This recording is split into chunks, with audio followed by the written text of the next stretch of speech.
welcome to the very first episode of Weekly Wrap with HealthCap. We're so excited to bring you a podcast dedicated to the latest stories shaping senior living communities. That's right. Each week, we'll be diving into the hottest news of the week, breaking it down and sharing insights to help you navigate the ever-changing landscape of senior care. Let's kick things off with a big one, a new bill in Florida that's raising a lot of questions. So, here's the scoop. This new bill allows residents in senior living communities to install cameras in their rooms. The goal is to increase transparency and give families peace of mind, but it's not without its complications. Yeah, there are definitely some rules attached. For instance, if a resident has a roommate, they need consent from everyone involved. Plus, communities are required to post signs outside the room to notify people that it's being recorded. Right, and while this might sound like a win for transparency, it brings up a lot of questions about privacy. Staff members, roommates, and even visitors could feel uneasy knowing they're being recorded. And then there's the operational side. Communities will need to update policies, train staff, and figure out how to handle the footage. Who manages it? How long is it stored? What happens if there's a dispute over what the camera captured? Exactly. And there's also the legal angle. If a recording shows something concerning, how could that impact liability or insurance? It's definitely something communities will need to prepare for. But, it's also an opportunity to showcase the great care that happens every day. With clear communication and well-thought-out policies, this could actually build trust between families and communities. For sure. And by the way, if your community is thinking about implementing cameras, HealthCap offers policies and consent form templates to help you get started. You can find them on our resource and education center at resources.healthcapusa.com. And speaking of navigating change, let's talk about another big update. The U.S. government has announced a new patient assistance program for Paxlovid in 2025. This program is designed to ensure that Paxlovid, an antiviral medication used to treat COVID-19, remains accessible to those who need it most, especially uninsured or underinsured residents. It's a critical move for communities still managing the ongoing effects of the pandemic.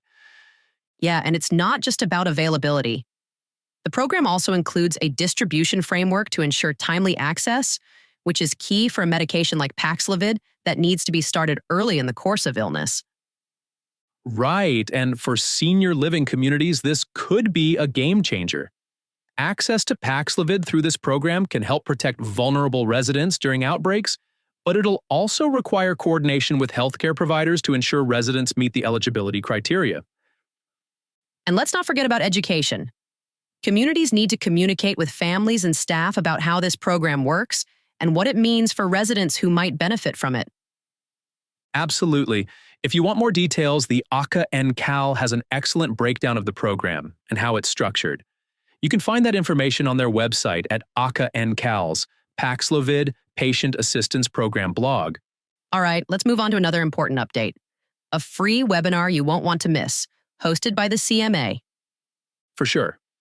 This complimentary webinar will take place on January 22nd at 2 p.m. Eastern Time. It focuses on the Medicare program's appeal rights for certain changes in patient status final rule. This is a great opportunity for senior living communities to better understand how to navigate observation status appeals. Observation status can be a real challenge for senior living communities.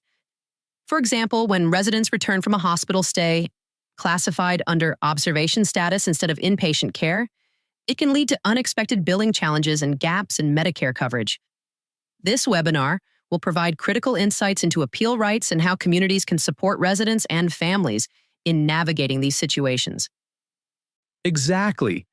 It's designed to help communities, residents, and families understand their rights and ensure that everyone knows the steps to take if there's a change in patient status. The fact that it's free makes it even more accessible for anyone looking to improve their understanding of this complex issue. If this is something your community is dealing with, you can register and learn more by visiting the ACA and CAL blog post, which has all the details about the CMA's webinar. Make sure to mark your calendar for January 22nd at 2 p.m. Eastern Time. Next up, we're diving into an important update from the FDA about pulse oximeters. These are the little devices that clip onto a finger to measure oxygen levels, And if you've ever used one, you know how crucial they are for monitoring residents, especially those with respiratory issues. Exactly. But here's the thing. Studies have shown that pulse oximeters don't always give accurate readings for people with darker skin tones. That's a big problem, especially in senior living communities where residents come from all different backgrounds. It really is. The FDA has proposed new recommendations to address this issue. They're looking to improve the performance standards for pulse oximeters so that they're more accurate across different skin tones. This could be a game changer for equitable care. Absolutely, think about it. If a pulse oximeter gives an inaccurate reading, it could delay care or even lead to the wrong treatment. These new recommendations aim to set higher accuracy standards for the devices, ensuring they work better for everyone, no matter their skin tone. And for staff, it means having more confidence in the tools we're using. When you're caring for residents, you need to trust the data you're getting. Better accuracy means better decisions, and ultimately, better outcomes for residents. It's also a great reminder of how technology needs to evolve to meet the needs of all populations. The FDA's proposal is just a step, but it's an important one. If finalized, we could see updates to the pulse oximeters we use every day in our communities. This is definitely something to keep an eye on. If you're interested in the details, the FDA's press release breaks it all down. It's worth a read to understand what might be coming next. Absolutely. We'll keep you updated as this develops, but for now, it's a good time to reflect on how important it is to advocate for the best tools and technology for our residents. Couldn't agree more. Let's move on to our last story for today, important updates to the State Operations Manual, or SOM, for 2025. These changes could have a big impact on senior living communities.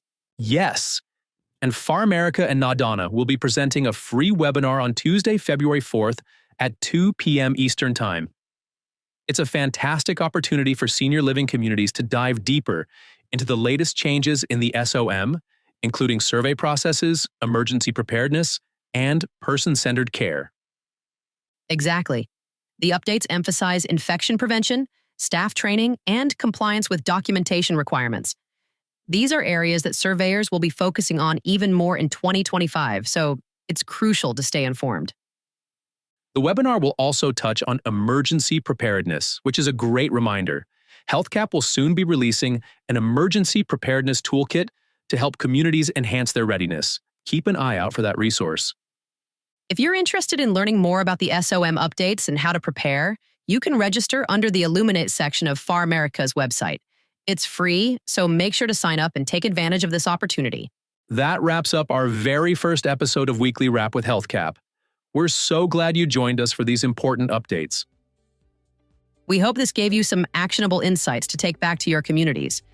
Don't forget to tune in next week for more news, tips, and resources for senior living care. Until then, stay informed, take care, and we'll see you next week.